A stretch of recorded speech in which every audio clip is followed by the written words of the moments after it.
thank you everybody for coming. Obviously this is probably the craziest 38 days that I've ever had to start a session. We have a myriad of bad things that have been proposed, passed, debated. That's not including the Rush Limbaugh stuff. So I'll just go ahead and open it up for questions on that.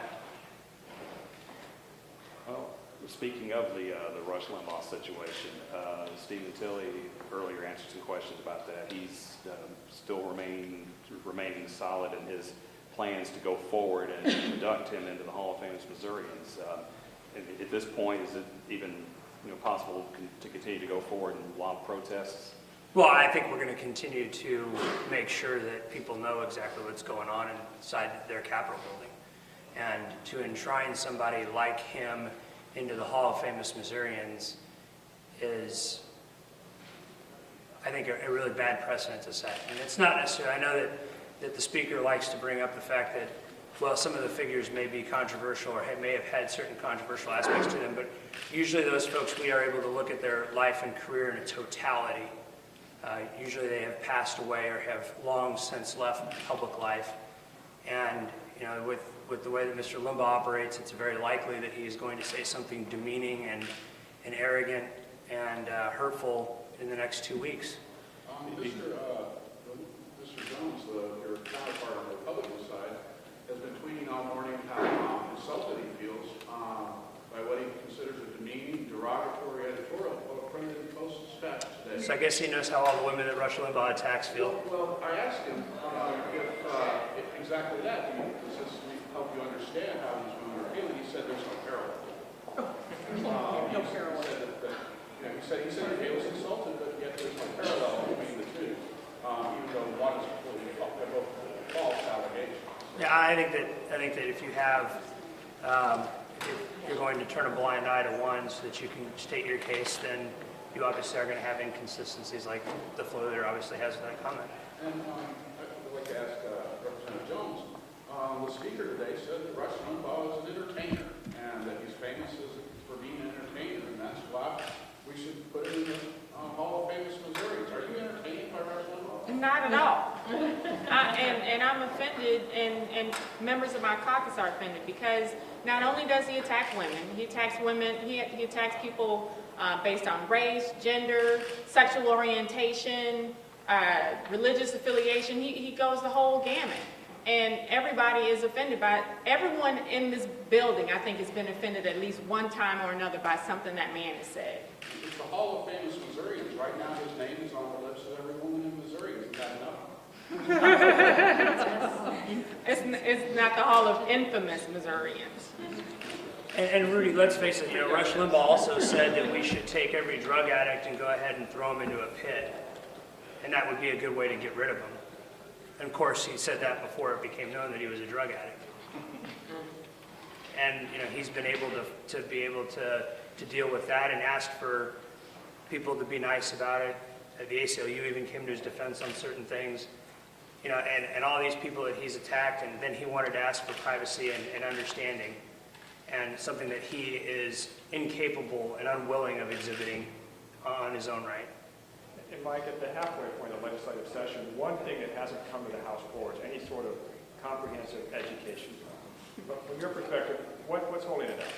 Well, I think it's that they keep trying to put really bad ideas into a bill, and I realize that they have Rex Sinquefield to answer to, and if Daddy Rex says that something needs to be in there, then Daddy Rex is going to get what he wants. Okay, so what do you think needs to be in the bill? I think you need to take a look at, one, it is offensive that we keep talking about economic development bills that should not be in the omnibus bill. Each one of them should be able to stand on their own. And your education of children in this state is more important than creating jobs that we don't necessarily have an educated workforce to fill if we don't do something about the education system. And I think that it is offensive to sit there and say that the economic development bills should stand on their own, but that the education bills are not important enough to stand on their own and pass their own merits. We have problems in Kansas City and St. Louis, that's well documented. We have problems in some of the other school districts that are teetering on the brink of unaccredited status. You have the foundation formula, you have the Turner case issue. You have all of these different things that we need to deal with, but instead we're going to go after teachers, we're going to go after making sure that we have voucher programs put in place, we're going to do all these things, and I think it is offensive that we are going down this path of everything has to be in so that everybody has to swallow some really bad bills if they want to get something passed to actually help kids. Last year, the economic development bill was all one big package. Yeah, and you've heard that that was a really bad way to go about it. So you think that they might learn that through the course of this year? Well, I think they're learning it. We haven't even seen it out of Rules Committee yet, so we'll see. I think what's happening is every time when you take an all or nothing approach, the people end up with nothing at the end. So we've seen it in special session with the all or nothing approach when we didn't have any economic development legislation passed for the people of Missouri, and we're going to see it again, time and time again, especially with the education bill. You know, in some big legislative packages, former Senator Bond used to talk about that they were like a mosquito at a nudist colony. You could find something to go take a poke at if you wanted to because it was open season, and this is what they're doing with the education bill. If people want to find a reason to vote for it, there are reasons that are there.